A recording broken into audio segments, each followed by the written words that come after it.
Ngisathanda kuthola umbiko la umdlalo owayedlalela iSuperSport United la eSouth Africa ku-DStv Premiership usedlala le eBelgium iclub ekuthiwa iClub Brugge. Ngisathanda kuthola umbiko ke la kuthiwa le club le isimpromothile to the senior team.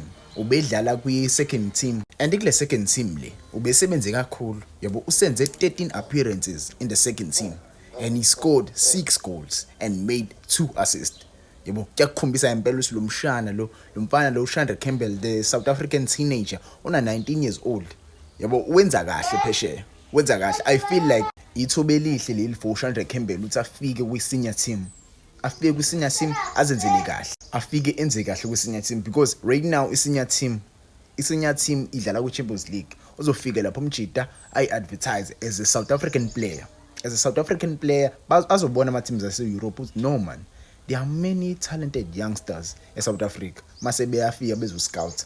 Yebo, lo mfana lo uzomnikeza futhi ne-opportunity ukuthi uHugo Broos akwazi ukumselect because the reason why bengaselectwa kwiBafana is because ubedlala kwi-second team eClub Brugge.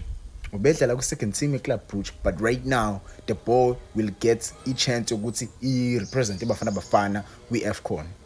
Yebo, mayasa aqhubeke nje adlale kahle kwi-senior team. He would get a call-up from Hugo Broos. Yebo, and ngangijabulisa nami ukumbona umfana omncane erepresent iBafana lapho. There are many youngsters yebo abayitholayo i-chance lapha kwiBafana currently.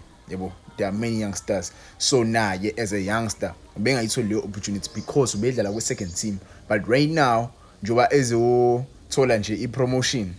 Yebo, i-promotion yazo ngaqhubeka nalendlela aperforma ngakhona right now.